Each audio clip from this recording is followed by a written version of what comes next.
Voici la vidéo qui va présenter les dernières étapes de la méthode historique, soit les étapes 5, 6 et 7.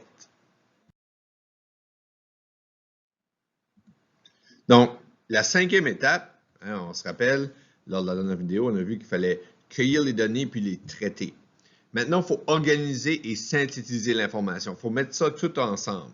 Il faut choisir un moyen pour transmettre l'information. C'est quoi le véhicule? Est-ce que je vais vouloir faire un travail écrit? Est-ce que je vais vouloir faire une présentation orale, un montage vidéo, un podcast? Est-ce que je vais vouloir présenter ça sous forme de schéma, de graphique? Est-ce que je vais vouloir présenter l'information d'un tableau? Donc, ça reste à vous autres. Et il n'y a pas nécessairement de bonne façon, mais il faut que ce soit bien fait et il faut planifier puis organiser cette information. Il faut concevoir un plan. Comment je vais prendre puis présenter cette information-là? Est-ce qu'il y a des éléments qui vont ensemble?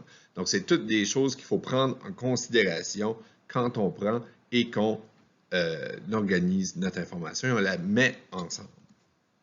Donc, comme je disais tantôt, on peut arranger, donner des tableaux, des listes, on peut présenter sous forme de texte, de graphique. Il y a plusieurs façons de prendre et d'arranger nos données.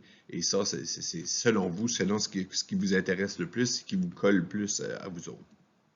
Évidemment, il faut s'appuyer sur des documents. On a fait notre recherche, on n'a pas trouvé l'information dans l'air du temps, on l'a trouvé dans des sources. Il faut indiquer ces sources-là, comme je l'ai indiqué dans une des vidéos précédentes.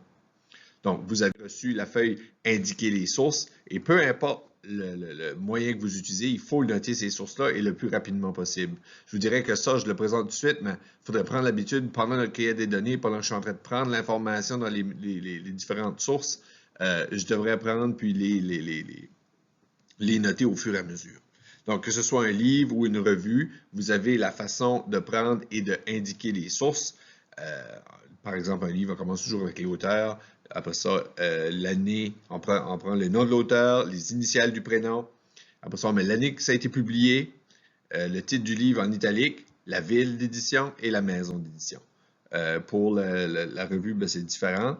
Et évidemment, là, je ne passerai pas toutes les étapes, là, mais il faut s'assurer de bien le faire. Donc ici, on a d'autres types de sources que vous pouvez consulter. Évidemment, le site Internet, c'est toujours différent. Ça se peut que certains ont des auteurs, pas d'auteurs, pas des dates, pas de date. C'est sûr que si on n'a pas de date, on doit aller et on doit inscrire, au lieu de mettre la date ici, on doit mettre SD. Donc, il faut s'assurer de prendre, puis si jamais vous êtes pris puis vous n'avez pas d'idée, ben, venez me voir, parce que certaines sources, c'est pas toujours la même chose, puis des fois, il manque de l'information. Si vous voulez faire sûr de bien le faire, venez me voir, puis je pourrais vous guider avec ça. Donc, exemple, ici, j'ai un livre « Histoire de la civilisation occidentale » qui est écrit par Marc Simard et Christian Laville. Donc, l'information, il y a beaucoup d'informations juste sur la page couverture. Hein? J'ai vu les auteurs, ils sont inscrits ici, donc je les indique. Laville C, Simard M.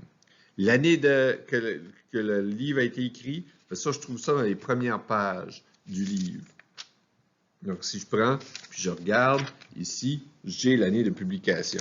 Hein? À l'intérieur du livre, dans une page, j'ai l'année de publication. Juste ici, c'est écrit deuxième trimestre de 2005. Donc, je peux aller chercher cette information-là. Et qu'est-ce qu'il me reste? J'ai déjà l'auteur, j'ai l'année, j'ai le titre du livre. Il me manque le lieu. Le lieu, bien, il se trouve à la même page que j'ai trouvé l'année. On a l'information de ça et de la maison d'édition. Donc, l'information, elle est toute là. On a l'adresse et tout. Donc, ça, c'est un exemple pour un livre, un des manuels de classe. Ensuite, il faut communiquer les résultats de sa recherche. On a décidé comment est-ce qu'on allait le faire. Qu'est-ce qu'on fait? Il faut le communiquer. Il faut s'assurer d'utiliser un vocabulaire approprié au thème et au sujet qu'on a choisi. Et il faut présenter une production, travail écrit, présentation orale, ou peu importe la façon que vous voulez le présenter, vous devez évidemment le faire et le présenter, cette œuvre-là, ce travail. Dernière chose, une fois qu'on a tout complété, il faut élaborer une argumentation. Il faut se trouver des arguments qui se basent évidemment sur tous les résultats de nos recherches, qui se basent sur des documents, sur des sources, pour justifier notre position par rapport à notre hypothèse de recherche. Hein? Au début, on avait une question, et là, on a suggéré une réponse possible, et là, il faut s'assurer que cette réponse-là, si elle n'est pas bonne, il faut trouver la bonne réponse. Donc, Ce qu'il faut faire à cette septième étape-là, il faut expliquer pourquoi notre hypothèse est vraie, ou pourquoi elle est fausse, ou pourquoi elle est incomplète. Hein, notre hypothèse, elle peut être ces trois choses-là. Elle peut être complètement bonne, fausse, c'est-à-dire je suis carrément dans le champ, et incomplet, ben, il me manquait quelques éléments de réponse. Et ça veut aussi dire que ce que j'ai dit, ben, ça fait partie de la